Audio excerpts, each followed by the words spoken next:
¿Qué sucedió? Pues mire, yo me partí la espalda 15 años en Estados Unidos, mandando miles de dólares cada mes para mi esposa y mis hijos. Y cuando regresé a México, no encontré nada.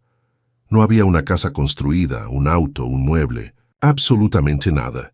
Cuando regresé, lo único que encontré fue una gran decepción, ya que mi esposa me engañaba mientras yo los mantenía. Me llamo Luis Roberto Hernández González y hoy tengo 65 años. A lo mejor muchos piensan que a mi edad ya todo debería ser calma, descanso y paz después de tantos años de trabajo, pero no. Yo tengo cargada una historia que me pesa en la espalda como costal lleno de piedras, porque me partí el alma en Estados Unidos durante 15 años, mandando dinero cada mes a mi esposa Juana y a mis 2 hijos, Robertito y Juana. Y cuando regresé a México, no me esperaba una bienvenida, ni una comida con mis hijos, ni una cama limpia. No, me esperaba la traición más grande de mi vida. Yo no fui flojo. No me gustaba andar de borracho ni de jugador. Yo trabajaba duro. Allá en el norte me levantaba antes que saliera el sol. A veces ni desayunaba bien, con un café frío y un pan duro que había sobrado del día anterior, y me iba a la construcción o a los campos. En el calor fuerte o en el frío helado, ahí estaba yo, echándole ganas. Todo porque en mi cabeza tenía una sola idea: que mis hijos vivan mejor que yo, que Juana no batalle, que tengan una casa bonita, que no anden pidiendo prestado, que no les falte nada. Cada mes, pase lo que pase, yo mandaba dinero. Había meses que mandaba 2,000, otros 3,000 y cuando me iba bien en la obra hasta 5,000 dólares. Y créanme que allá el dinero no se arranca de los árboles. Me rajaba la espalda, las manos llenas de ampollas, los pies sangrando en botas viejas, pero yo me sentía feliz porque decía, allá en México mi familia está viviendo bien gracias a mí. Yo soñaba con el día que regresara y viera la casa grande, con paredes firmes, con una sala llena de muebles, con un cuarto para cada hijo y un terreno donde hasta gallinas podríamos tener. Mientras tanto, yo vivía con lo mínimo. Rentaba un cuartito chiquito. Apenas cabía una cama y una mesa donde ponía mis cosas. Nunca me compré carro allá. Nunca gasté en ropa cara. ¿Para qué? Todo era para ellos. Y cuando hablaba con Juana por teléfono, ella me decía, «Sí, mi viejo, aquí está todo guardado, no te preocupes. Ya compramos un terrenito. Estamos levantando cuartos. Los muchachos estudian. Todo va bien». Yo me dormía tranquilo creyendo en esas palabras. A veces, cuando otros compañeros migrantes me invitaban a salir, yo no iba. Ellos se compraban camionetas, andaban en fiestas, hasta tenían mujeres por allá. Yo decía no, yo no vine a pasear ni a hacer locuras. Yo vine a trabajar por mi familia. Y así se me fue el tiempo. 15 años de mi vida, 15 navidades, 15 cumpleaños que pasé solo, viendo fotos que me mandaban, imaginando que allá mi dinero servía para algo bueno. El día que cumplí 52 años, decidí que ya era hora de regresar. Dije, ya junté suficiente, ya mandé bastante, ya es tiempo de disfrutar con ellos, de estar juntos. Recuerdo que tomé el camión, cruzando la frontera, y sentía en el pecho una emoción que no me cabía.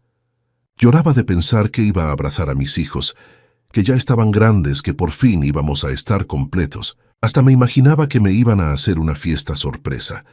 Pero cuando llegué a mi pueblo, lo primero que noté fue raro. La casa que me habían descrito tantas veces no existía. Sí había una construcción, pero vieja, con paredes descarapeladas, sin pintura, con un portón oxidado. Pensé que me había equivocado de dirección. Pero no, ahí estaba Juana parada en la puerta, mirándome con una cara como de susto, como si no esperara verme.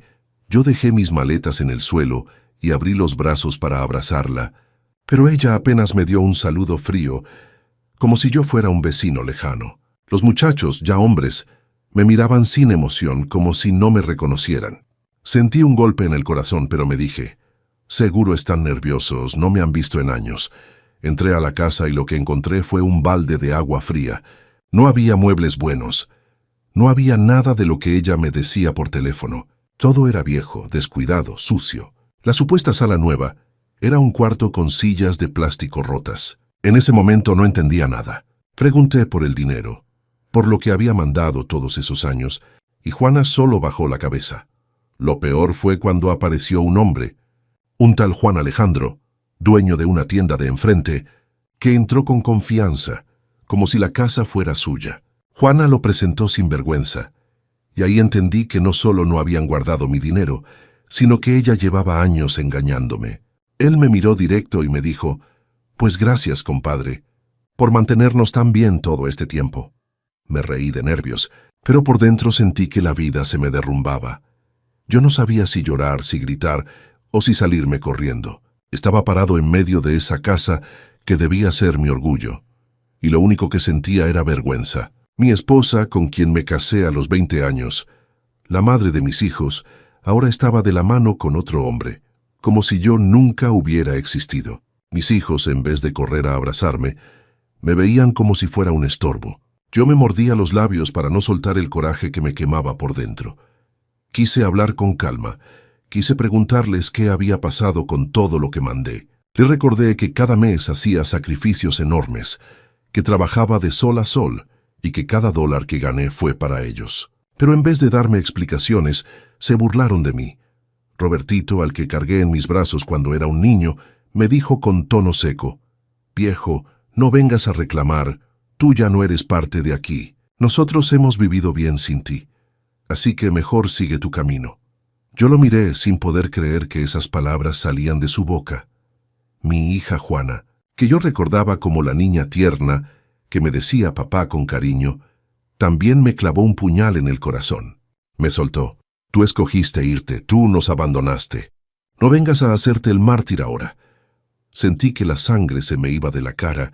¿Cómo podían hablar así, si todo lo que hice fue por ellos? Les di mi juventud, mis años más fuertes, mi esfuerzo, mi sudor, y ellos, en lugar de agradecerme, me trataban como si fuera un desconocido. Mientras discutíamos, Juan Alejandro se cruzó de brazos y me miraba con una sonrisa burlona. Ese tipo tenía antecedentes penales. Ya lo había oído por vecinos en la calle, pero ahí estaba con descaro dentro de lo que era mi hogar. «Mira, viejo, aquí ya no pintas nada. Mejor agarra tus cosas y vete antes de que te saquemos a patadas», me dijo. Su tono era de amenaza clara. Yo me quedé quieto, no porque tuviera miedo, sino porque estaba paralizado de dolor. Quise creer que todo era un malentendido, que en cualquier momento mis hijos reaccionarían, que me abrazarían y me dirían que todo era una broma de mal gusto. Pero no. Ellos guardaban silencio o me lanzaban frases que me partían en pedazos. Empecé a recorrer los cuartos, buscando aunque fuera una señal de lo que me habían prometido. Un terreno comprado, un cuarto nuevo, un techo firme. No había nada, ni siquiera ropa decente. Todo estaba viejo, como abandonado. Entonces entendí que el dinero que mandé durante 15 años se lo gastaron en lujos pasajeros, ropa cara, fiestas, viajes, antojos. No había nada que mostrar de mi sacrificio. El corazón me dolía como si me lo apretaran con la mano. No podía aceptar que la mujer a la que le confié todo se hubiera burlado de mí de esa manera. Quise acercarme a ella, pedirle aunque fuera una explicación, pero Juana me miró con frialdad y me dijo: «Ya no eres mi esposo. Yo hago mi vida y tú haz la tuya. Aquí ya no tienes nada». Esa frase me mató más que cualquier golpe. Sentí que el aire me faltaba. Yo, que tantas veces había soñado con el día del reencuentro, que contaba los días para regresar a abrazarla, me encontraba con una mujer desconocida que me expulsaba de mi propia casa. Los vecinos se empezaron a asomar. Se escuchaban murmullos en la calle. La vergüenza se mezclaba con el coraje. Y como si no fuera suficiente, Juan Alejandro me empujó con fuerza, haciéndome retroceder hasta casi caer. Mis hijos no hicieron nada, no me defendieron. Al contrario, parecían estar de acuerdo. Ese fue el primer golpe real que recibí, no de puño, sino de traición. La gente de la cuadra se reía. Algunos comentaban entre dientes que yo era un tonto por confiar. Ese día, por primera vez en mi vida, me sentí derrotado. Yo, que había soportado tanto en el norte, no pude soportar que mi propia familia me tratara así. Guardé silencio, no porque estuviera de acuerdo, sino porque no quería darles el gusto de verme llorar. Pero por dentro me estaba quemando. Cada palabra, cada burla, cada mirada de desprecio era como una puñalada. Cuando por fin salí a la calle, me quedé sentado en la banqueta, viendo el cielo nublado. No tenía fuerzas ni para gritar. Solo pensaba en todo lo perdido, en cómo había cambiado mi vida en un instante. Y lo peor de todo es que entendí que lo que yo creía una familia ya no existía. Había muerto mientras yo trabajaba en silencio lejos de ellos. Esa noche no pude dormir. Me quedé sentado en la banqueta hasta que me ganó el cansancio, pero ni siquiera cerré los ojos, nomás miraba el suelo como tonto, pensando qué había hecho mal. Lo único que se me venía a la mente era la cara de mis hijos rechazándome. Yo recordaba cuando eran unos niños chiquitos, cuando corrían a abrazarme y me decían papá con tanto cariño, y ahora eran adultos fríos que me trataban como si yo fuera un extraño. El corazón se me partía en pedazos al recordar ese cambio tan duro. Al día siguiente, regresé para intentar hablar otra vez, porque en el fondo yo quería creer que todo se podía arreglar. Pensaba que quizá estaban enojados, que tal vez con unas palabras de calma podríamos solucionar las cosas. Toqué la puerta con la esperanza de que me recibieran mejor, pero lo que pasó fue todavía peor. Robertito abrió y lo primero que me dijo fue: ¿qué haces aquí otra vez? Vete, viejo, ya no tienes nada que ver con nosotros. Sentí un coraje tremendo. Me planté en la puerta y dije: soy tu padre, y no me vas a correr así nomás. Entonces salió Juan Alejandro con una sonrisa burlona y me dijo: ¿no entiendes, anciano? Aquí el que manda soy yo. Si no te largas, te saco a golpes. Ese tipo no solo me robó a mi mujer, también quería pisotear mi dignidad. Yo le contesté que esa casa era mía, porque yo la había pagado con mi sudor. Juana, con todo el descaro del mundo, salió detrás de él y me gritó que yo no tenía pruebas, que todo lo que mandé se lo había gastado ella como quiso. Las palabras me dolían más que cualquier golpe. Quise entrar a la fuerza, pero entre los tres me empujaron hacia afuera. Los vecinos miraban desde lejos. Algunos se reían, otros murmuraban que qué pena, pobre don Luis. Le comieron el mandado. Yo sentía que el mundo se me venía encima. En ese momento, Robertito me lanzó una frase que nunca olvidaré. Mejor agradece que no te metamos al bote por abandono. Tú te fuiste, y ahora vienes a reclamar como si fueras alguien. Esa frase fue como una cuchillada. ¿Cómo podía decirme eso mi propio hijo, al que nunca le faltó nada gracias a mi trabajo? Yo sentía rabia e impotencia, pero todavía me aguantaba, porque dentro de mí algo me decía que no debía perder el control. Entonces pasó algo que me dejó sin aire. Juan Alejandro me tiró un vaso en la cara lleno de cerveza y me gritó: «Lárgate de aquí, muerto de hambre». La gente en la calle se rió como si fuera un espectáculo. Yo me limpié la cara con la mano, y aunque por dentro quería lanzarme contra él, no lo hice. Me quedé quieto, con la dignidad que todavía me quedaba. En mi corazón algo se quebró en ese instante. Ya no era tristeza, ya no era solo coraje. Era una decisión que se formaba dentro de mí. No iba a seguir soportando. No podía permitir que me siguieran humillando de esa manera. Todo lo que di, todo lo que entregué, no podía quedar en nada. Me fui caminando sin rumbo, con la ropa empapada y el alma hecha pedazos. Recordaba cada dólar que mandé, cada jornada que trabajé, cada sacrificio que hice. Pensaba en cómo me cuidaba de no gastar de más, en cómo me negaba a comprarme zapatos buenos o un café caliente, porque prefería mandar todo para ellos. Que ahora me encontraba con que no solo me robaron el dinero, también me robaron la dignidad. Esa tarde me senté en la plaza del pueblo. Un señor mayor que me conocía desde joven se me acercó y me dijo: «Don Luis, yo lo vi trabajar duro, yo sé que usted siempre fue derecho. No se deje, usted tiene pruebas. Usted mandaba dinero. Esa gente lo va a pagar». Sus palabras me dieron un poco de fuerza, como si me recordara que todavía no estaba acabado. En ese momento pensé en todo lo que había guardado durante los años.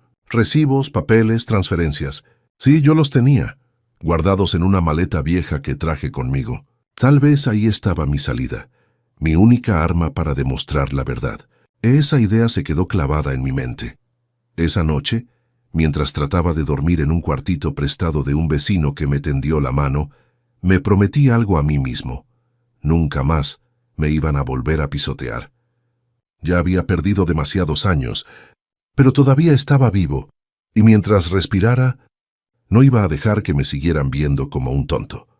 Al día siguiente, Amanecí con un dolor en el pecho que no me dejaba ni respirar. No era un infarto, era el coraje atorado, la rabia de sentirme usado y burlado. Caminé por las calles del pueblo como alma en pena, y cada vez que alguien me reconocía, me miraba con lástima o con burla. Ya todos sabían lo que había pasado.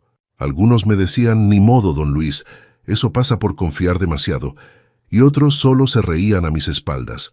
Nunca me había sentido tan humillado en mi propia tierra. En la tarde decidí volver, no para rogar, sino para ver hasta dónde eran capaces de llegar. Cuando me acerqué a la casa, escuché música fuerte, risas y voces. Era como si estuvieran celebrando mi desgracia. Toqué la puerta y nadie salió.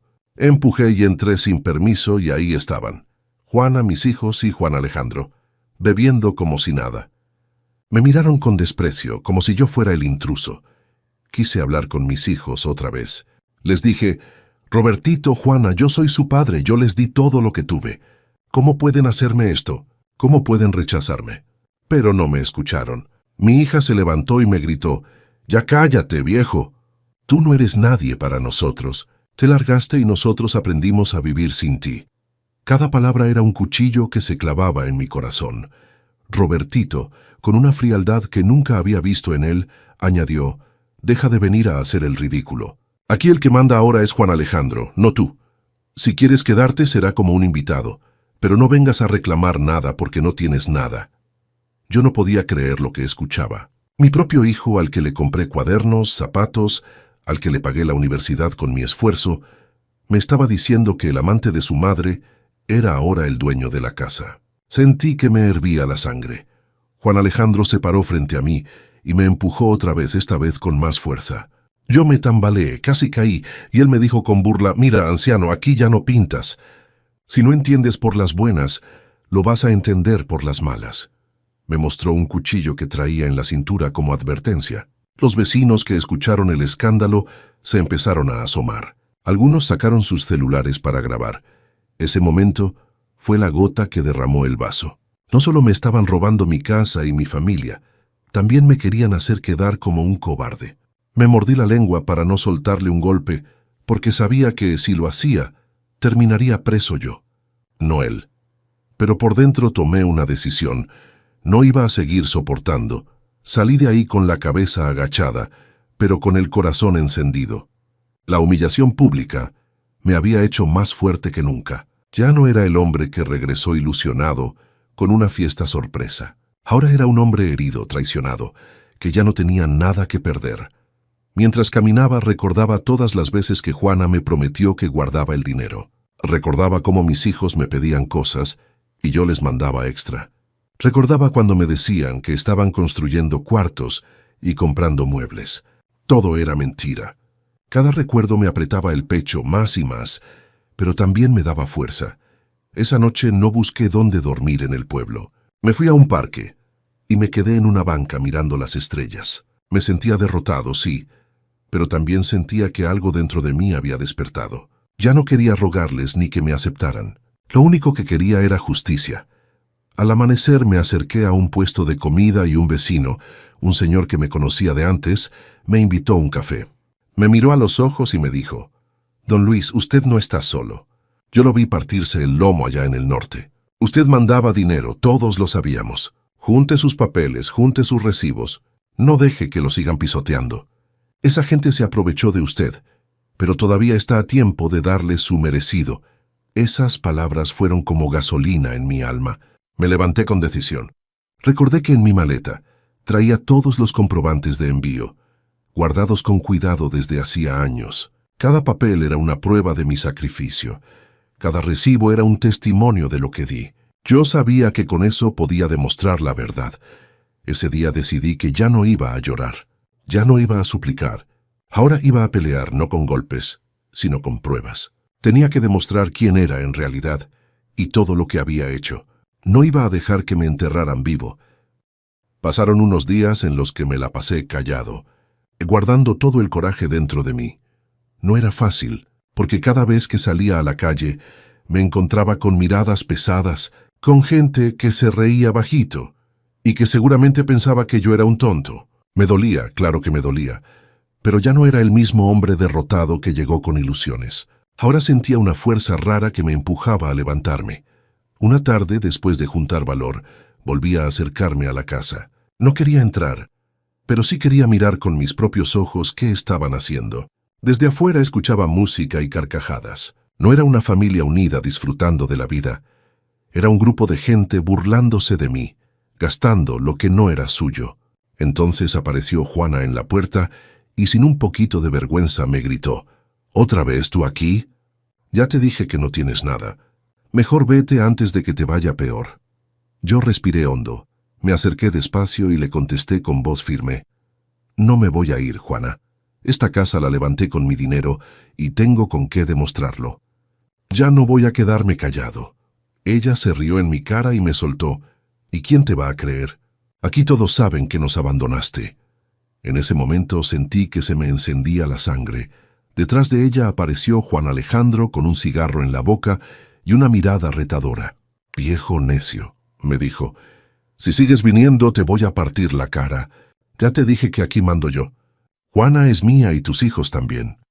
Al escuchar eso, mi hija salió del cuarto y agregó: «Papá ya entiende. Tú no tienes nada que hacer aquí. Nos das lástima». Ese fue el golpe que me rompió por dentro. Escuchar a mi propia hija decirme que les daba lástima fue peor que cualquier insulto. Quise llorar, pero me aguanté. En vez de eso, la miré a los ojos y le dije: «Hija, yo me partí el alma por ti. Todo lo que usas, todo lo que comiste, lo que estudiaste, fue con mi trabajo. Y si no me quieres está bien, pero no me vas a borrar como si nunca hubiera existido». Juan Alejandro me empujó con fuerza y esta vez caí al suelo. Los vecinos que miraban se rieron. Algunos grababan con sus celulares. Sentí la cara caliente de la vergüenza, pero también un fuego que me quemaba por dentro. Me levanté con calma, me sacudí el polvo y les dije: «Se acabó. Ya no voy a soportar más. Prepárense porque esto no se queda así». Juana me respondió con una risa nerviosa: «¿Qué vas a hacer, Luis? Tú no tienes nada, eres un viejo acabado». Pero ella no sabía que en mi maleta tenía todo lo necesario para comprobar que no era ningún acabado. Cada recibo de dinero que mandé, cada transferencia guardada con fecha y nombre, todo estaba ahí, que aunque todavía no lo mostraba, dentro de mí ya sabía que había llegado el momento de usarlo. Me fui de ahí con paso firme. No volteé atrás, no quería verlos riéndose. Caminé directo a la casa de un amigo que me había ofrecido ayuda. Le conté lo que había pasado y me dijo: «Don Luis, no se deje. Usted tiene pruebas. Usted puede demostrarlo todo. Hay abogados que lo pueden ayudar». Esa noche me senté con calma. Saqué mis papeles y los revisé uno por uno. Estaban todos: recibos, cartas, notas de envíos. Los acariciaba como si fueran oro, porque eso eran para mí, la única riqueza verdadera que me quedaba. Mientras los miraba, recordaba cada día que había trabajado en el norte. Recordaba mis manos llenas de callos, mis botas rotas, mis espaldas adoloridas. Todo lo que sufrí estaba reflejado en esos papeles. Y pensé: con esto los voy a tumbar. No me van a seguir viendo como un tonto. Van a saber quién soy. Esa noche no dormí, pero no fue por tristeza, sino por la adrenalina. Mi corazón latía fuerte, como si estuviera empezando una nueva etapa. Por primera vez en mucho tiempo, sentí que tenía el control. Ya no era el hombre humillado en la banqueta. Ahora era un hombre con un plan. Un hombre que había llegado al límite. Al amanecer me puse mi camisa limpia, guardé mis papeles en una carpeta y salí decidido. No sabía exactamente cómo, pero iba a buscar justicia. Ya no era cuestión de recuperar dinero, era cuestión de recuperar mi dignidad. Desde que decidí no quedarme callado, todo empezó a moverse. A la mañana siguiente, fui con un vecino que me ofreció su casa para ordenar los papeles. Sacamos la carpeta con recibos de transferencia, números de cuenta y las cartas donde Juana decía que todo estaba guardado. Ver esos comprobantes me pegó fuerte. Cada hoja era la verdad en tinta. El vecino me presentó a un amigo de la iglesia que conocía a un abogado joven que ayudaba a la gente pobre. Contactamos al abogado y aceptó vernos. En la oficina me recibió sin juzgar y revisó los papeles. «Tiene material», dijo. «Esto no es solo dinero. Puede ser fraude». Esa palabra me dio fuerza. El abogado explicó el camino. inventario de pruebas, recoger testigos y presentar una demanda civil. Además, sugirió denunciar las irregularidades del amante por sus antecedentes. Me habló de testigos clave: la señora de la tienda que veía cómo gastaba dinero, el empleado de la notaría que sabía de movimientos y vecinos que escucharon discusiones. Todo debía tener orden. Salí de la oficina con una carpeta nueva y ganas de pelear. Empecé a recorrer el pueblo buscando quiénes podían declarar. Fui a la tienda de la esquina y hablé con la mujer que atendía. Ella me contó que había visto a Juan Alejandro pagando con efectivo por ropa y regalos. Me dio su declaración escrita y dijo que no tenía miedo de decir la verdad. Aquello fue un alivio. También hablé con un señor mayor que conocía migrantes. Me puso en contacto con 2 personas que mandaban dinero a familias del mismo pueblo y que sintieron el engaño. Ellos me dieron declaraciones y aceptaron testificar. De pronto mi caso dejó de ser solo mío, que era un patrón que afectaba a varios. Mientras reuníamos testimonios, el abogado investigó a Juan Alejandro. Encontró antecedentes por fraude y peleas. Conseguimos las copias de las denuncias y fotocopias de expedientes. Mostrar eso fue clave. Ya no era solo la palabra de un hombre mayor contra una mujer y su amante. Había documentos que respaldaban mis sospechas. No todo fue tranquilo. Empezaron las amenazas. Una noche, saliendo del puesto de tacos, 2 tipos me siguieron y me advirtieron que dejara de mover las cosas. No respondí. Al día siguiente denunciamos las amenazas. El abogado dijo que eso ayudaría a demostrar que intentaban amedrentarme. Eso me dio otra prueba para mi caso. La gente del pueblo cambió su trato. Algunos me miraban con respeto, otros con duda. Pero ya no me importaba. Tenía compañeros en la lucha: el vecino que me tendió la mano, el abogado y los migrantes que también sufrieron. Juntos trazamos una estrategia. Primero conseguir todas las declaraciones, luego presentar la demanda y antes difundir la historia en medios locales para que la comunidad supiera la verdad. El periodista amigo del abogado mostró interés. Preparar la difusión fue un riesgo. Podía exponerme a más humillaciones, pero también era la manera de que nadie pudiera tapar lo que había pasado. Planeamos qué pruebas mostrar primero: los recibos, luego las declaraciones de testigos y, por último, los antecedentes de Juan Alejandro. Todo debía dar sentido a la historia. Guardé mis papeles con cuidado como si fueran joyas. Cada recibo tenía un lugar. No podía perder nada. Empecé a practicar cómo hablar en público, cómo contar mi verdad sin que me confundieran. Fue difícil, porque la vergüenza todavía me pegaba, pero la vergüenza se transformó en fuerza. Una tarde el periodista vino a escucharme. Hizo preguntas precisas y tomó notas. Quedó en escribir un reportaje si las pruebas eran sólidas. Cuando se enteró de los antecedentes del amante, se interesó más. Le di copias de todo y él prometió investigar. Sentí que la historia ya no iba a ser solo rumor de barrio. Al día siguiente seguí buscando apoyo. Hablé con una mujer que trabajaba en la notaría y ella recordó movimientos extraños en papeles de la familia. Accedió a testificar sobre lo que vio. Otro vecino joven me ayudó a juntar videos y fotos que mostraban fiestas y compras, cosas que contrastaban con la casa vieja donde yo ahora dormía. Todo eso lo escaneamos y lo organizamos. Sentí una mezcla de cansancio y alivio. Cada prueba era un paso más hacia la verdad. Mi corazón muy fuerte.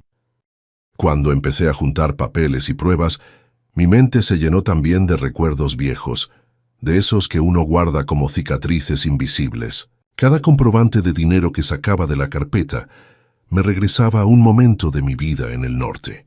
Veía un recibo de $3,000 y recordaba el día que me levanté con fiebre, pero aún así me fui a la obra porque no podía fallar. Tenía que mandar ese dinero.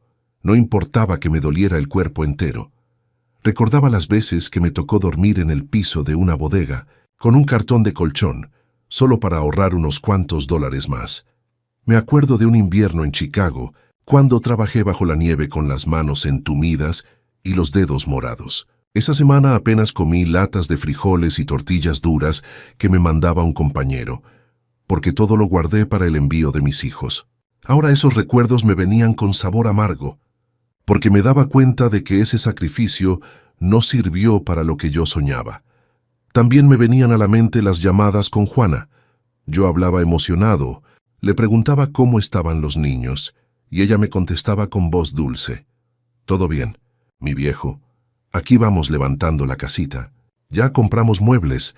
Los niños estudian. No te preocupes». Yo le creía, me tranquilizaba, y con eso agarraba más fuerza para seguir. Ahora me dolía reconocer que esas palabras fueron pura mentira, que mientras yo me partía el lomo, ella se reía con otro. Hubo momentos vergonzosos que prefería olvidar, pero que en ese tiempo me impulsaban a trabajar más. Como aquella vez que, por no tener seguro médico, terminé curándome yo mismo una herida en la pierna con alcohol y un trapo sucio. Me dolía tanto que lloraba, pero no quería gastar en un doctor, porque ese dinero estaba destinado a mi familia. Pensaba, vale la pena sufrir porque ellos sí van a vivir bien, y ahora al recordar eso me daba coraje. Otro recuerdo era el de mis cumpleaños pasados en soledad. Yo me compraba un pastelito barato y ponía una vela. Me cantaba a mí mismo bajito y luego soplaba, deseando que algún día lo celebrara con mis hijos. Siempre me prometía que el próximo año estaría en México con ellos, pero el trabajo me retenía. Ahora pienso que tal vez debí regresar antes, aunque fuera con menos dinero, pero nadie me quita la idea de que ellos ya habían planeado usarme desde el principio.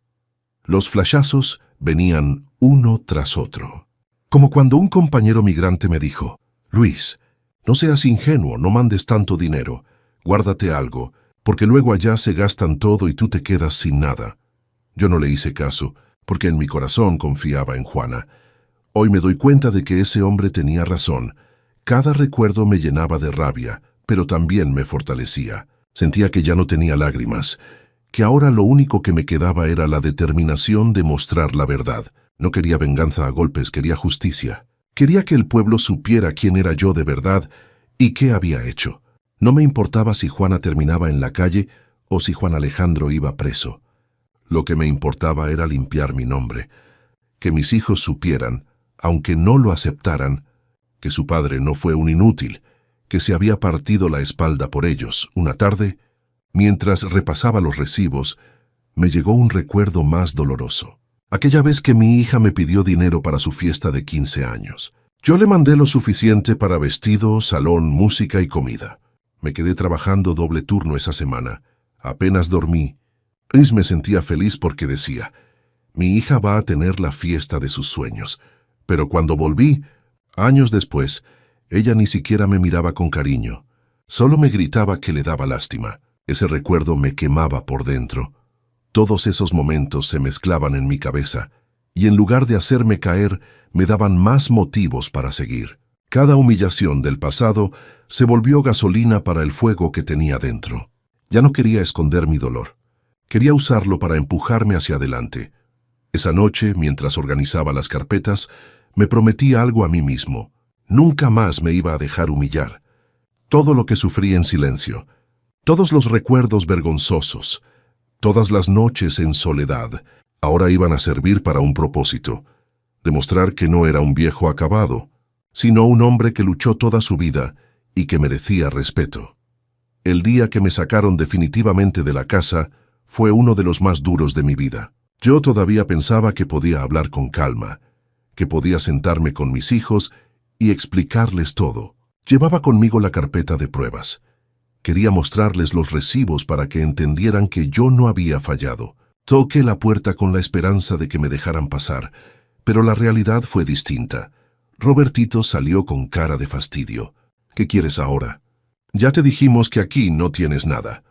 Yo le contesté con voz firme, aunque por dentro temblaba. «Soy tu padre y quiero hablar contigo y con tu hermana. Necesito que escuchen lo que tengo que decir». Pero él no me dio ni chance. Me empujó y me cerró la puerta en la cara. Toqué otra vez, más fuerte, hasta que salió Juana. Estaba acompañada de Juan Alejandro, que ya tenía cara de querer pleito. «Ya basta, Luis», me gritó Juana. «Te lo repito, ya no eres mi esposo. Haz tu vida en otro lado. Aquí estorbas». Yo le pedí que me escuchara, que por lo menos me diera 5 minutos, pero no quiso. El amante intervino y me dijo con esa voz burlona que tenía: «Viejo, si no te largas, te voy a meter al bote. Conozco a gente que me debe favores. ¿Quieres acabar en la cárcel?». Mis hijos salieron detrás, y lo peor fue que ellos lo apoyaron. Mi hija, la que yo soñaba con abrazar al regresar, me dijo: «Papá, no hagas más escenas. Vete, no queremos verte más aquí». Yo me quedé helado, sin palabras. Sentí que me arrancaban el corazón a pedazos. El empujón final lo dio Juan Alejandro. Me jaló del brazo y me sacó hasta la calle, tirando mi carpeta al suelo. Los papeles se regaron, y los vecinos, en vez de ayudarme, se reían. Algunos grababan con sus celulares, otros chismeaban en voz alta. Era como si mi desgracia fuera un espectáculo para ellos. Me agaché a recoger mis papeles uno por uno, con las manos temblorosas. Juana me gritaba desde la puerta: «Ya no regreses, Luis. Hazte a la idea. Aquí ya no tienes familia». Cada palabra era un cuchillo en mi espalda. Terminé recogiendo mis cosas mientras las risas de la gente me quemaban los oídos. Esa noche no tuve dónde dormir. Caminé por las calles hasta que me senté en una banca del parque. El viento estaba frío y yo solo traía una chamarra delgada. Cerré los ojos, pero no podía descansar. Sentía el vacío más grande de mi vida. Estaba en mi propio pueblo y me sentía como un extraño. Ya no tenía esposa, ya no tenía hijos, ya no tenía casa. Al amanecer, un perro callejero se acercó y se acostó junto a mí. Ese simple gesto me hizo llorar. Un animal me daba más cariño que mi propia familia. Me puse a pensar en todo lo que había hecho, en los años que pasé en el norte, en cómo soñaba con regresar para abrazarlos, y ahora estaba solo, como si nunca hubiera existido. Durante el día busqué refugio en casa de un amigo. Él me prestó un cuarto pequeño donde pude dejar mis cosas. Me ofreció un plato de comida caliente y un lugar donde dormir. Ese gesto me devolvió un poquito de esperanza. Al menos alguien todavía me veía como ser humano. Mientras descansaba, un vecino me contó que había escuchado rumores de Juan Alejandro. Decían que ese hombre estaba metido en cosas turbias, que había engañado a más gente y que tenía cuentas pendientes con la ley. Eso me encendió una chispa. No estaba derrotado del todo. Había una oportunidad de darle la vuelta a la situación. Esa noche me quedé pensando en todo lo que me había pasado. Estaba en el punto más bajo de mi vida, pero dentro de mí algo empezaba a cambiar. No podía quedarme en la derrota. Tenía que levantarme, aunque fuera con lo poco que me quedaba: mis papeles, mi dignidad y la verdad de mi historia. Después de esa noche en el parque y de encontrar refugio en casa de mi amigo, empecé a mirar las cosas de otra manera. Ya no podía seguir llorando por lo que perdí, porque eso ya estaba muerto. Tenía que adaptarme al lugar donde estaba y pensar qué hacer con lo poco que me quedaba. Me levantaba temprano, caminaba por el pueblo y observaba a la gente. Escuchaba los chismes en la plaza. Veía quién se juntaba con quién, y poco a poco fui entendiendo que no estaba solo en esto. Un día, mientras desayunaba en un puesto, se me acercó un señor que también había trabajado en el norte. Me dijo que lo que me pasó a mí le había pasado igual. Mandó dinero muchos años, y al regresar su mujer se lo había gastado todo. Nos quedamos platicando largo rato, y descubrí que éramos varios los que habíamos sido engañados. Eso me dio valor, porque entendí que no era solo mi historia, era la de muchos. También escuché a otros vecinos que hablaban mal de Juan Alejandro. Decían que ese hombre había estafado a varias personas con supuestos negocios, que les pedía dinero prestado y nunca lo regresaba. Algunos lo acusaban de meterse en pleitos en las cantinas y de amenazar a quien no le obedecía. Cada cosa que escuchaba era como una pieza más que se acomodaba en el rompecabezas. Ese tipo no era más que un delincuente con suerte que había encontrado en mi esposa una aliada para hundirme. Por las noches me quedaba repasando mis papeles. Los ponía sobre la mesa y los ordenaba con calma. Los recibos de los bancos, las cartas de Juana, las notas donde ella me decía que todo estaba guardado. Cada hoja era como un ladrillo para la pared que estaba construyendo en silencio. Sentía que ya no estaba perdido, que estaba armando algo más grande que yo mismo. Mientras tanto, mi amigo me ayudaba a conseguir contactos. Me presentó a un joven abogado que tenía ganas de demostrar lo que valía. Él me escuchó con paciencia y me dijo: «Don Luis, su caso es fuerte. Usted no está solo. Tenemos cómo demostrar que esa gente se aprovechó de usted». Sus palabras me devolvieron un poco de dignidad. No era un viejo acabado, era un hombre con pruebas y con verdad. El abogado me pidió que buscara testigos, así que empecé a hablar con los vecinos que me conocían desde antes de irme al norte. Muchos recordaban cómo yo mandaba dinero, cómo Juana presumía de lo que recibía. Una señora me contó que la veía llegando con bolsas de ropa y que siempre decía: «Esto es gracias a mi marido que trabaja en el norte». Esa mujer aceptó declarar a mi favor. Otro vecino dijo que había escuchado varias veces a Juana presumir que se gastaba el dinero en fiestas. Poco a poco fui juntando voces que confirmaban lo que yo ya sabía. También me crucé con un periodista local que se interesó en mi historia. Me dijo que no era la primera vez que escuchaba un caso así y que, si yo quería, podía ayudarme a hacerlo público. Le entregué copias de algunos recibos y me prometió investigar. Sentí que la verdad estaba empezando a salir de las sombras. No fue fácil, claro. Había días en que la tristeza me volvía a pegar fuerte. Me acordaba de mis hijos y me preguntaba si algún día iban a entender lo que hice por ellos. Pensaba en Juana y me dolía imaginar que había compartido mis sacrificios con un hombre que ni siquiera valía la pena. Pero cada vez que esas dudas me querían tumbar, agarraba mis papeles y los veía como un recordatorio. Yo no estaba loco, yo no estaba inventando nada. Todo estaba ahí, escrito con números y firmas. La adaptación a esa nueva vida no fue sencilla. Dormía en un cuarto prestado, comía lo que podía y me vestía con lo que tenía. Pero ya no me sentía un mendigo, porque tenía un propósito. Estaba preparando algo más grande que el dolor. Estaba planeando justicia. Y aunque ellos seguían en la casa riéndose de mí, yo sabía que el tiempo corría a mi favor. Una tarde, mientras caminaba por la plaza, vi a Juana de lejos. Estaba discutiendo con Juan Alejandro, y la gente murmuraba que las cosas entre ellos no iban bien. Ese momento me hizo sonreír. Tal vez la vida ya empezaba a pasarles factura. Me prometí no rendirme. Si ya había aguantado años de trabajo duro en el norte, podía aguantar esto. La diferencia era que ahora no estaba cargando costales ni cemento. Estaba cargando la verdad, y esa era más pesada, pero también más valiosa. El abogado me dijo un día: «Don Luis, ya tiene usted pruebas. Ahora necesitamos estrategia». Esas palabras me retumbaron en la cabeza. Estrategia. Nunca había pensado que mi vida se parecería a un pleito de papeles y audiencias, pero ahora era mi única salida. Me senté con él y me explicó paso por paso lo que debíamos hacer: organizar recibos, conseguir testigos, recopilar antecedentes de Juan Alejandro y preparar una demanda sólida. Esa misma tarde me puse a trabajar con él. Clasificamos cada recibo por año, hicimos copias y las metimos en sobres separados. Los guardamos en una caja, que el abogado selló para que no hubiera duda. También hicimos una lista de testigos: la señora de la tienda, el vecino que escuchaba discusiones, y hasta un primo lejano que había visto cómo Juana presumía con dinero que nunca tuvo de dónde sacar. Todo eso formaba un paquete que no podían ignorar.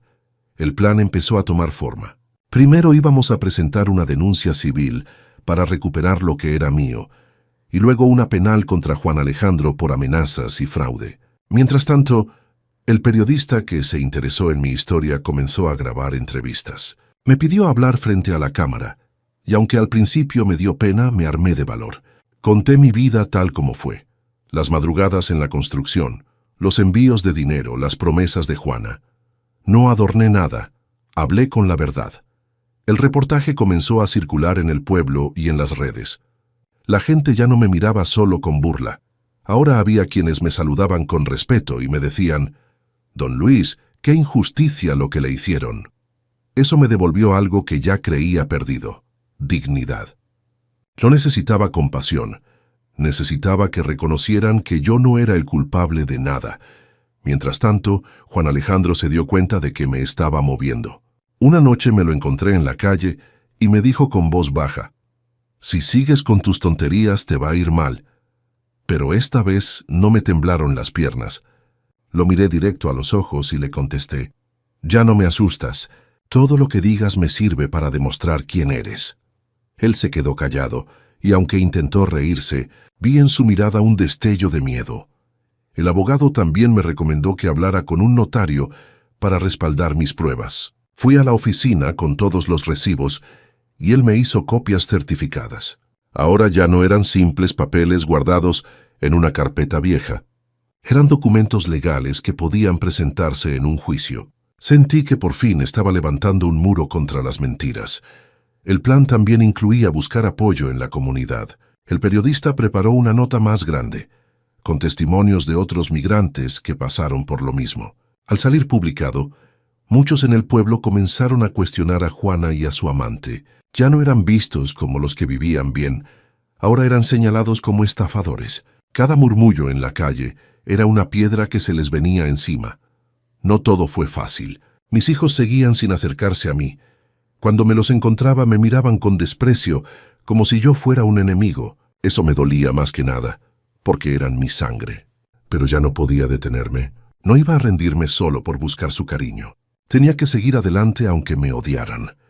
Con el abogado planeamos la primera audiencia. Me explicó que al principio sería difícil, porque ellos iban a negarlo todo.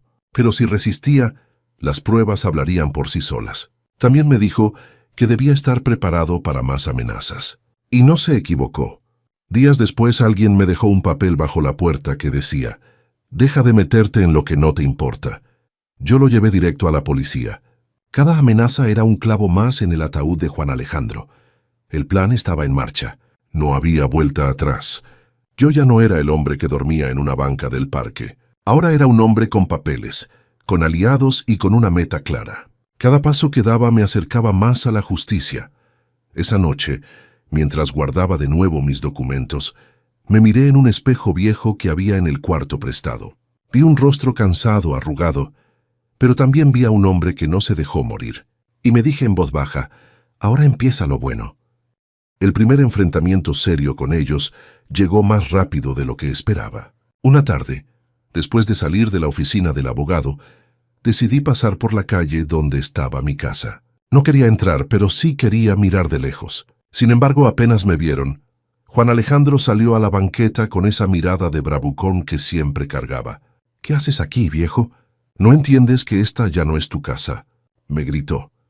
Yo me quedé parado, respiré hondo y le contesté con calma: «Esta casa se levantó con mi dinero, y tarde o temprano voy a recuperarla.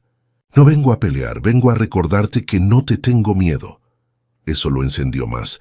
Caminó hacia mí, me empujó en el pecho y me dijo al oído: «Si no te largas, te vas a arrepentir». En ese momento salieron Juana y mis hijos. Ella, con esa frialdad que ya le conocía, me gritó: «Luis, déjanos en paz, ya no eres nada nuestro». «¿Qué ganas con venir a provocar? Estás viejo, no puedes contra nosotros».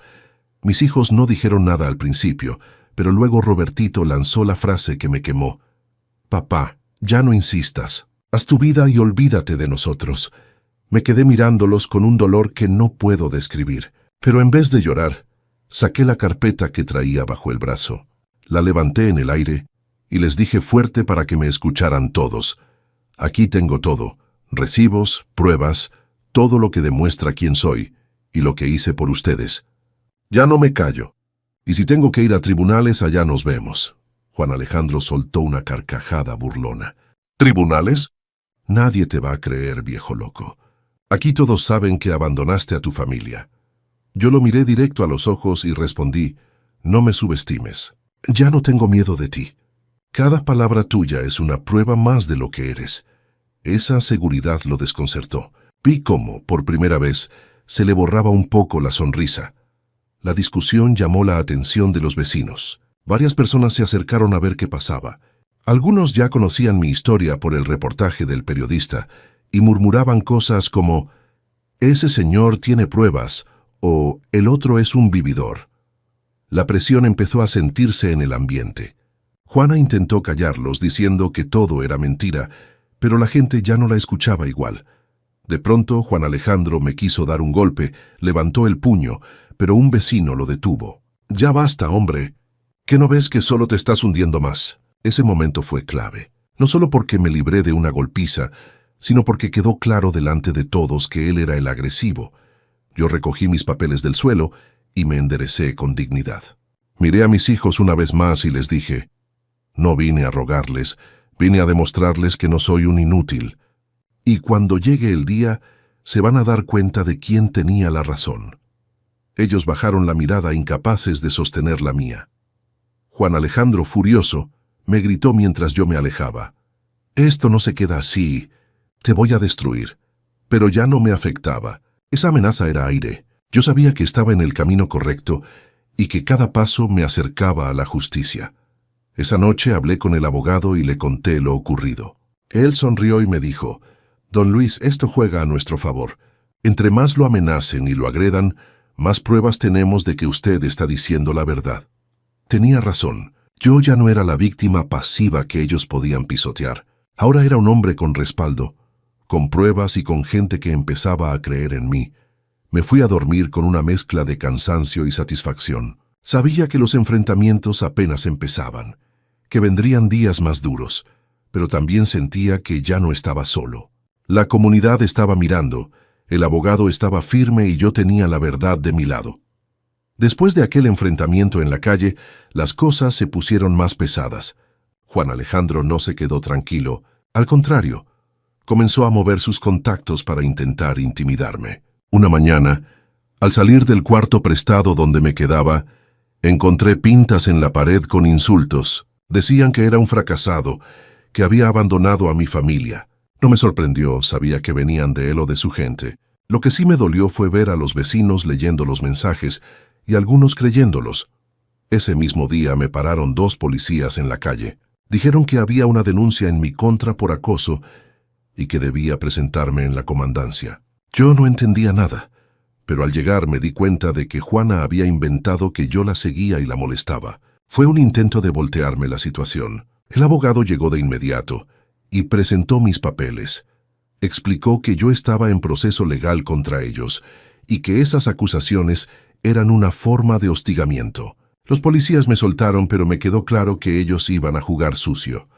Las amenazas no pararon. Una noche escuché pasos afuera del cuarto y cuando salí encontré un sobre bajo la puerta. Dentro había una nota escrita a mano que decía: «Si sigues con tus papeles, vas a aparecer tirado en la carretera». Me dio un escalofrío, no lo niego, pero también me dio más coraje. Al día siguiente la llevamos a la policía y la agregamos al expediente. Cada cosa que hacían los hundía más. Mientras tanto, Juan Alejandro seguía manipulando a la gente. Decía que yo estaba loco, que había inventado todo, que era un viejo amargado. Incluso trató de convencer a algunos vecinos de que yo había abandonado a mis hijos por otra mujer en el norte. Puras mentiras. Lo triste era ver que mis hijos repetían esas palabras como si fueran ciertas. Me dolía en el alma escucharlos decir que yo nunca los quise, cuando en realidad cada sacrificio que hice fue por ellos. El abogado me dijo: «Don Luis, no se desespere. Ellos van a intentar todo para hacerlo caer. Pero lo importante es que usted se mantenga firme». Y eso hice. Cada vez que recibía una amenaza o un insulto, lo guardaba como prueba. No me dejaba llevar por la rabia, aunque ganas no me faltaban. La comunidad empezó a dividirse. Algunos ya no creían en Juana y en su amante. Otros seguían apoyándolos, porque todavía les quedaba cara de familia respetable. El periodista publicó una segunda nota, ahora con más pruebas. Mostró recibos, entrevistas con testigos y hasta sacó una foto mía trabajando en el norte que un viejo compañero había guardado. Esa nota fue un golpe duro para ellos. La gente ya no podía hacerse de la vista gorda. Fue entonces cuando Juan Alejandro trató de escalar más. Una tarde llegó hasta donde yo estaba y me enfrentó frente a todos. Me gritó: «Viejo ridículo, deja de ensuciar mi nombre. Si sigues vas a terminar peor que nosotros». Yo no me moví, lo miré directo y le respondí con calma: «No tienes nombre que cuidar, porque nunca tuviste dignidad. Yo no necesito gritar. Mis papeles y mis testigos hablan solos». La gente que estaba cerca se quedó en silencio. Algunos incluso aplaudieron. Ese fue un momento que nunca olvidaré. Claro que él no se quedó callado. Días después, intentó meterme otra denuncia, ahora por difamación. Decía que yo inventaba cosas para mancharlo. Pero el abogado respondió con documentos oficiales, sus antecedentes penales. Eso lo dejó más débil. La gente empezó a verle la cara de lo que era, un farsante. En medio de todo ese pleito mi salud empezó a resentirse. Tenía dolores de cabeza, noches sin dormir, el corazón agitado. A veces pensaba que no iba a aguantar, pero cada vez que me sentía débil, agarraba un recibo de los que guardaba y lo leía. Ver esos números, esas cantidades que yo había mandado mes con mes, me devolvía fuerzas. Era como recordarme a mí mismo. No fue en vano, aquí está la prueba de tu esfuerzo. El abogado me aseguró que la audiencia se acercaba, que ya estábamos listos para enfrentarlos en tribunales. Yo me preparaba cada día mentalmente, repasando lo que iba a decir. No era un discurso bonito, era mi vida, mi verdad. Y sabía que cuando llegara ese momento, nada ni nadie me iba a callar. El día que todo empezó a salir a la luz fue un antes y un después en mi vida. El periodista que había estado siguiendo mi caso publicó el reportaje completo en el noticiero local y también lo subió a las redes. En la pantalla aparecían mis recibos de envíos, las entrevistas de los vecinos que declaraban cómo Juana presumía de gastar el dinero y hasta las copias de los antecedentes de Juan Alejandro. Yo lo vi sentado en la sala de mi amigo, con un nudo en la garganta. No podía creer que, después de tanto tiempo callado, por fin mi verdad se estaba escuchando. La noticia se corrió como fuego. En la plaza la gente ya no me veía como un tonto. Ahora me miraban con respeto. Algunos me decían, «Don Luis, ¿qué valor tiene para denunciar? No cualquiera se anima». Otros me daban palmadas en la espalda y me aseguraban que estaban de mi lado. Esa sensación fue nueva para mí. Después de tantos días de burla y rechazo, ahora había ojos que me reconocían como víctima y no como culpable. Mientras tanto, Juana y Juan Alejandro empezaron a sentir la presión. Me contaron que al día siguiente del reportaje, la tienda de él amaneció vacía. La gente ya no quería comprarle, porque sabían que era un ratero. Incluso algunos vecinos que antes lo defendían comenzaron a hablar mal de él, diciendo que siempre sospecharon de sus lujos repentinos. Esa fue la primera señal de que las cosas estaban cambiando. Mis hijos también sintieron la vergüenza. Robertito no salía de la casa, y cuando lo hacía caminaba rápido para no escuchar a la gente que murmuraba a sus espaldas. Mi hija dejó de saludar a las amigas con las que siempre se paseaba, porque ya la señalaban. Yo no me alegraba de verlos así, porque en el fondo seguían siendo mi sangre, pero entendía que era parte de las consecuencias de sus actos. Un día, mientras caminaba por la plaza, escuché a un grupo de muchachos burlar a Juan Alejandro. Le gritaban «mantenido» y «vividor». Él se puso furioso y quiso golpearlos, pero lo único que consiguió fue que más gente lo grabara con sus celulares. Los videos circularon rápido, y pronto todo el pueblo lo veía como lo que era, un hombre sin dignidad. Juana tampoco la pasó mejor. Fue a la tienda a comprar fiado como hacía antes, y la dueña la corrió diciendo, «Aquí no queremos ladrones».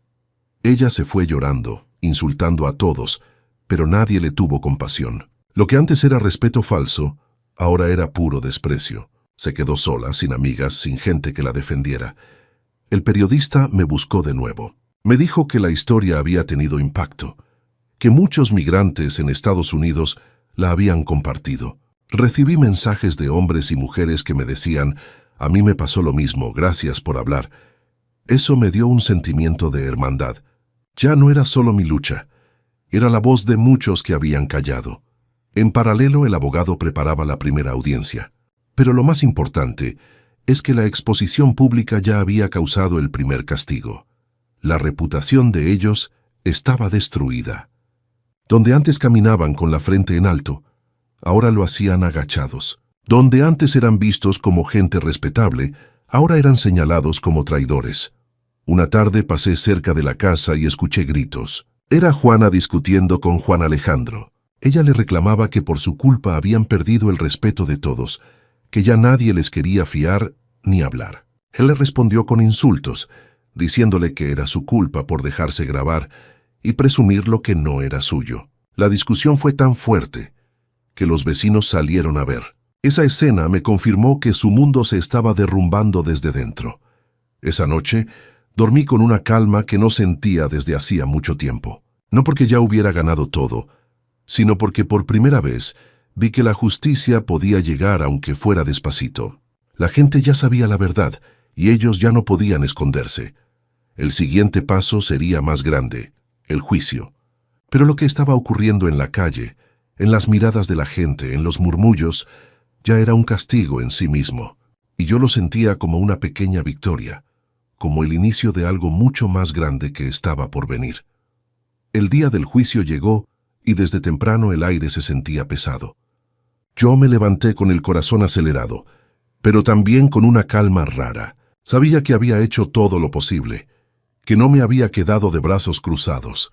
Me puse mi mejor camisa, la misma que guardaba para ocasiones especiales, y con la carpeta de pruebas bajo el brazo, caminé hasta el juzgado acompañado de mi abogado. A cada paso, sentía que llevaba encima los 15 años que trabajé en el norte, cada dólar sudado, cada lágrima tragada en soledad.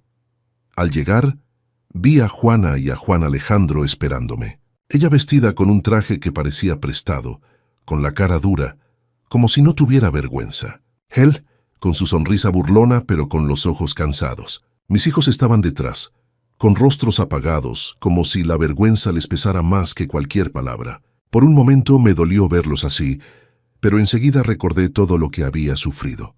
El juez entró y la audiencia comenzó. Mi abogado tomó la palabra y presentó uno por uno los recibos de dinero. Explicó cómo durante 15 años yo envié sumas constantes que sumaban una fortuna. Luego presentó a los testigos, la señora de la tienda, el vecino que escuchó discusiones y hasta un compañero mío del norte que declaró por videollamada. Todos confirmaron que yo cumplí, que yo trabajé y que ellos fueron los que fallaron. Cuando fue el turno de Juana, trató de negar todo. Dijo que yo había abandonado a la familia, que nunca mandé lo suficiente y que lo poco que recibía lo gastaba en la comida de los hijos. Pero el juez la calló cuando mi abogado mostró los recibos con montos exactos y las fechas. Ahí estaba la prueba. No había manera de esconderla. Juan Alejandro intentó defenderse diciendo que no tenía nada que ver, que él solo estaba con Juana desde hacía unos años. Pero el abogado sacó copias de sus antecedentes, denuncias por fraude y amenazas, y los colocó sobre la mesa. El juez frunció el ceño y le preguntó si quería seguir mintiendo. La sala entera murmuró, y algunos hasta se rieron con desprecio. Su máscara de hombre seguro se cayó en ese instante. Yo me mantuve callado la mayor parte del tiempo, pero cuando me dieron la palabra, hablé con el corazón. Dije que me había ido al norte no por gusto, sino por necesidad, que cada día de mi vida allá fue un sacrificio, pensando en mis hijos y en mi esposa, que confié en ellos, que mandé dinero con la esperanza de regresar a un hogar digno, y que lo único que recibí fue traición. No lo dije con odio, lo dije con la verdad. La sala estaba en silencio. Incluso mis hijos bajaron la cabeza. Yo los miré y sentí que aunque no me pidieran perdón, por lo menos sabían dentro de ellos que yo decía la verdad. El juez tomó la palabra final y declaró que mis pruebas eran contundentes. Dijo que la casa y los bienes debían regresar a mi nombre y que las denuncias contra Juan Alejandro seguirían su curso. Al escuchar eso, Juana rompió en llanto, gritando que era injusto, que todo le pertenecía. Pero nadie le hizo caso. Juan Alejandro perdió el control. Se levantó furioso. Golpeó la mesa y gritó que todo era una mentira, que yo les había robado. Los policías lo detuvieron de inmediato y lo sacaron esposado por alterar la audiencia. Su cara de rabia, sus gritos vacíos, fueron el retrato perfecto de su caída. Ese momento fue el clímax de todo. Años de sacrificio, de dolor, de humillación, se resumieron en un instante en el que la justicia habló más fuerte que las mentiras. Yo respiré profundo y sentí que por fin me quitaba un peso enorme de encima. Al salir del juzgado, la gente del pueblo me esperaba. Algunos me aplaudieron, otros me dieron palmadas en la espalda. Yo no buscaba aplausos, pero ese gesto me devolvió algo que había perdido: el respeto. Ya no era el viejo abandonado. Ahora era el hombre que se levantó y peleó por lo suyo. Después del juicio todo cambió. La casa quedó a mi nombre, como debió haber sido siempre. Y esa fue la primera victoria real que sentí en muchos años. No porque la casa fuera lujosa. Al contrario, estaba vieja y descuidada. Pero para mí era el símbolo de mi esfuerzo, el lugar donde al fin podía dormir sin que me corrieran ni me humillaran. Entré con paso lento. Miré las paredes descarapeladas y el portón oxidado, y aunque muchos hubieran visto ruinas, yo vi dignidad recuperada. Juan Alejandro no corrió con la misma suerte. Fue procesado por fraude y amenazas, y en cuestión de semanas terminó en la cárcel. La noticia salió en los periódicos locales y se volvió tema de conversación en el pueblo. El hombre que antes caminaba con el pecho inflado, ahora estaba tras las rejas, enfrentando la soledad y el desprecio de todos. La gente que antes lo saludaba, ahora lo señalaba como delincuente. Su risa burlona se apagó, y su caída fue tan ruidosa que todavía se comenta en las esquinas. Juana también quedó marcada. Sin el amante y sin el dinero fácil, se encontró sola. Intentó pedir ayuda a las mismas personas con las que antes presumía, pero nadie quiso tenderle la mano. Fue de tienda en tienda buscando fiado, y todas le cerraron la puerta. La vi un día sentada en la banqueta, con la mirada perdida, como si de pronto hubiera despertado de un sueño que nunca debió tener. Esa imagen me dolió, porque al final fue la mujer con la que compartí mi juventud, pero entendí que era el resultado de sus decisiones.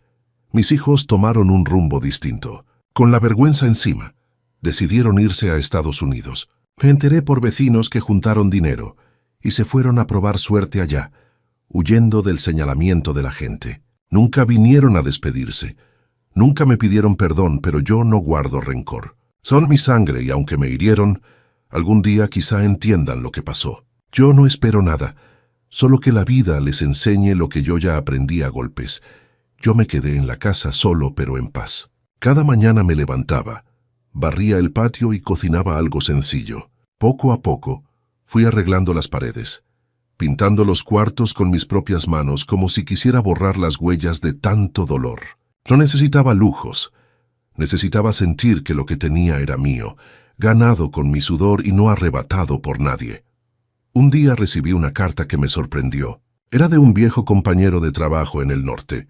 Me decía que había leído mi historia en internet y que se había inspirado en mí para levantar la voz, porque también había mandado dinero y lo habían engañado. Me proponía unirnos para ayudar a otros migrantes que habían vivido lo mismo. Esa carta me emocionó, porque me di cuenta de que mi lucha no solo me había servido a mí, sino que podía abrir camino para otros. Esa noche me senté en el patio, con un café en la mano, y miré el cielo estrellado. Recordé todas las noches que pasé en soledad en Estados Unidos, todas las veces que lloré pensando en mi familia. Recordé el dolor de regresar y sentirme rechazado, pero también recordé el momento en que decidí no rendirme. Ese fue el punto que cambió todo. Si me hubiera quedado callado, ellos seguirían riéndose de mí. Pero hablé, y con la verdad en la mano logré que la justicia llegara. Ahora, a mis 65 años, no me siento acabado. Al contrario, me siento más vivo que nunca. Aprendí que la familia no siempre es de sangre, que a veces quienes deberían cuidarte son los que más te hieren. Pero también aprendí que la dignidad no se negocia, que aunque te tiren al suelo, si te levantas con la verdad, nadie puede hundirte. Mi historia no es de venganza, es de justicia. Ellos pagaron sus errores, uno en la cárcel, la otra en el abandono, y mis hijos en el exilio de su propia vergüenza. Yo, en cambio, recuperé lo único que quería, paz en mi corazón y un techo donde dormir sin sentirme humillado. Mientras camino por el pueblo y escucho que la gente me saluda con respeto, sé que todo valió la pena. No me devolvieron los 15 años que perdí, pero me devolvieron algo más importante: el derecho a mirarme al espejo y saber que no soy un inútil, que soy un hombre que se levantó después de la traición más dura. Y eso, para mí, es la mayor victoria.